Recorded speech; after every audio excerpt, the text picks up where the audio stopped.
want to talk about something. I forget who shared it with me on Twitter. But Charleston White talked to Say Cheese. I like Say Cheese channel. I see people say, well, sometimes he do this and he do that. I mean, the media job is to kind of like manipulate. You know, it's all about drawing an interest to, it's all about drawing an interest in. But I like his channel for sure. He better than Vlad TV. And if anybody gonna be exploiting, black culture, it's going to be him. It should be somebody that's black, not DJ Vlad. But he said something about, you know, Errol Spence that I've been saying, you know, it's like he discredited Terence Crawford the whole fight. For 5 years, it's been about discrediting Terence Crawford, and that's what I didn't really respect. You know, trolling or being honest or somewhere in between. That's one thing I didn't respect about the whole thing. And that's what I've been saying. Like, dog, you know, Terence Crawford can turn the other cheek because I beat your ass. I put these paws on your ass. I put these paws on you. So, I mean, I got my comeuppance. There's nothing more satisfying, to be honest, in life than beating a man with your bare hands. There's nothing more dominant. Yeah, I can F your girlfriend. I mean, we all know how that go. Yeah, I can make more money than you. But when I put my hands on you and beat you down and make you say uncle, what's more satisfying than that? Nothing. That's why they call it the gentleman's sport. But Charleston White is exactly right, and it's what I've been saying. And I thought that the dude might have been trolled, like he might have been trolling or whatever. But you know, his performance versus Terence Crawford really believed that Terence Crawford was the hype job and it wasn't him. And I kept telling y'all he was the hype job. Follow the trend.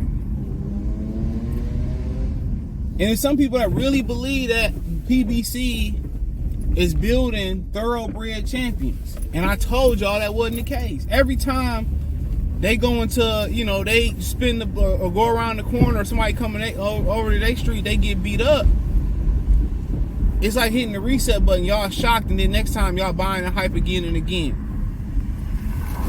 His performance versus Terence Crawford really showed that he really believed that Crawford was a hype job, that he was a product of matchmaking.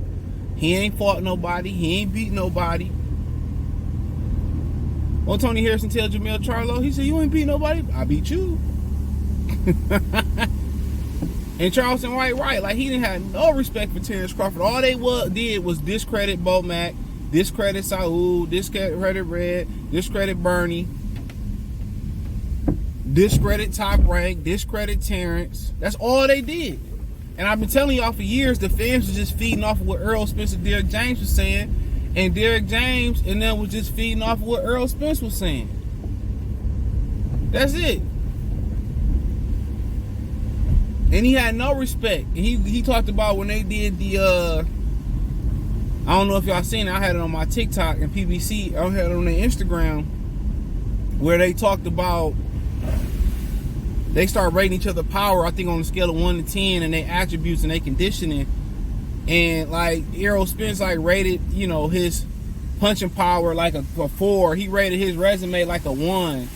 You know, only thing he gave him good was like a 7, 8, or 9 in conditioning because he was training in Colorado Springs. That's why he gave him a good conditioning score or whatever. So, you know, he discredited that man the whole way through. All it was about, you got 3 coaches, you ain't did this shit, who you fought. It wasn't, you know, and when he did kind of give him credit, it was kind of like backhanded compliments, or there were like undertone compliments. Oh, you know, Terence Crawford a great fighter, but then he'd turn around and say he ain't beat nobody in the next breath. Ain't no man really going. He didn't respect Terence Crawford going into that fight. He didn't respect him. Derrick James didn't respect him. Didn't respect Bo Mac. I don't know if it was they was feeling themselves, or they really feel like them guys wasn't that good. And Charleston White was exactly right. I find myself agreeing more with Charleston White than not agreeing with him, to be honest. He was 100% right. No, that nigga don't get no sympathy. No, man, I don't with Errol Spence, man. He sat there and discredited another black man like he was nothing. Him and his trainer like he was nothing. And they came in with that very same nonchalant energy. And then Derrick James had to grab his glove to see if he was that good.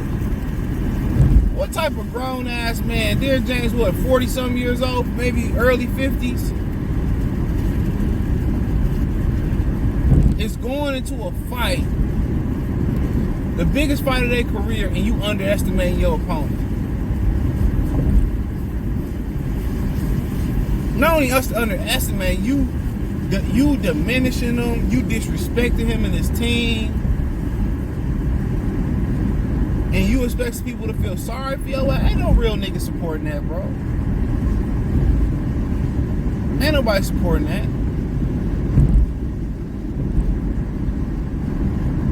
That dude was making Bud the butt of all jokes for 5 years, especially in the lead up to this fight.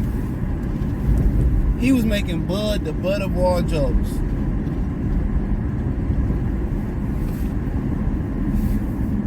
And he really should be reimbursing his fans for the money they lost. See, I learned this a long time in boxing. I don't listen to what the coaches say. I don't listen to what the sparring partners say. I don't listen to what other people in boxing say. You know, this might sound super. I listen to my eyes. I listen to my eyes.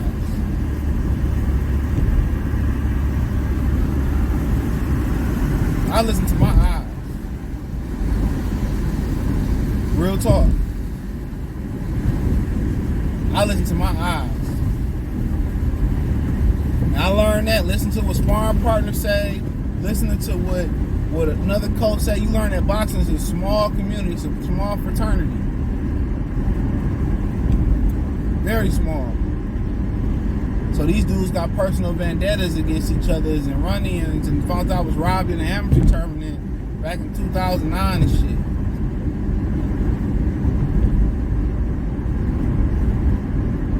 You know?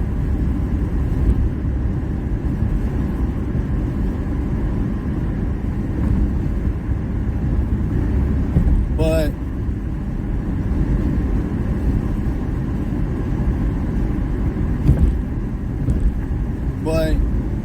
I definitely agree with him. He didn't show that man proper respect leading up for 5 years. And that's why his ass whooping was so vicious. You motivated somebody who didn't need no more gas in the tank, no more motivation in the tank. No more. We gonna smoke bud, or he got great matchmaking, or, you know, who did he beat? And, you know, okay. He told him, he said, I'm gonna be able to fight, say I beat you. And that was a fucking understatement.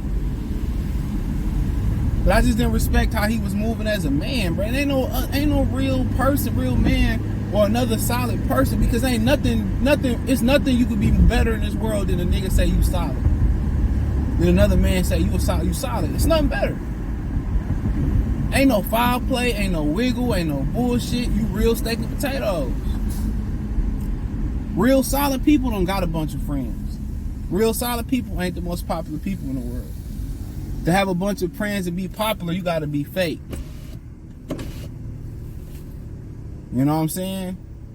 And I tell you all this, another gym, man, like, I had a homie we used to work out together and shit, cool as hell. His sister wanted to talk to me. I kind of respected the boundaries. And she had a fat ass on her too. I'm like, that's your sister, you know what I'm saying? I'm a respectful person. He's like, no, you cool, go ahead. She won't holler at you. One of my homies, she still to this day, my barber, he still come out here to this day. He told me, like, bro, when he did that, that mean he thought you was a real solid dude, and you was a solid nigga. Yeah, I don't play that shit. I don't believe in doing people dirty, bro. I really don't. I really believe two things at this point in my life. I believe in karma, you know, and I believe in everything happened for a reason. You know, I think doors close for a reason. I think doors open for a reason. And I think the energy you put in is the energy you're going to get back. Now, you might be getting karma for something you did back in 2008 right now. You just never know how it's going to come out. But also, everybody look at the negative side of karma. It's also a positive side. You do great things. You do good things. You make the right decisions. You know, the energy don't never come back, or the good deeds don't never come back in the form they was giving out usually. Don't usually happen. But that's what I believe in. But you know, he sat there and he tried to diminish Terence Crawford. He tried to emasculate Terence Crawford. He tried to disrespect Terence Crawford. He tried to take away from Terence Crawford. And I don't think I just didn't respect how he was moving. And I said that the whole time. Charleston White seen it. Any real individual. And Terence Crawford, all he did was keep his head up, turn the other cheek, and he gave Errol Spence credit. And I think he meant that from the bottom of his heart. And me, I'd have got disrespectful with his ass. I ain't gonna lie. I'm on what you on. That's the type of person I am. Yeah, I done matured a lot and all that, but I'm on what you on. I'm on what you on. I'm on what you on. Damn, something didn't happen up here. Like an accident. Man, when they get wet, don't nobody make the adjustments, bro. Everybody think these modern cars are perfect, bro. When these got wet conditions out here, you got deers, especially when it gets slick or whatever. Nah, your ass should have moved up. You know, you gotta drive accordingly, bro. Take your time. These ninjas be speeding to go nowhere just to be late, and you done tore up a nice truck. It be these suburbanites, man, who can't drive, bro. Real talk. But that's all I had to say, man. Thumbs up the video, share the video, subscribe to the channel. Next subscribe button is the bell icon button. Hit all notifications, increase your chance, get notifications. We go live or drop a video. Financially, want to support the channel. Cash App, $CJGood313. Venmo, CJGood313. PayPal link in the description. Hit the link tree. Find me on Twitter, Instagram, Spotify, Anchor, Cash App, Venmo, PayPal, Apple Podcasts, Google Podcasts, the whole nine. Appreciate the love, support. Peace.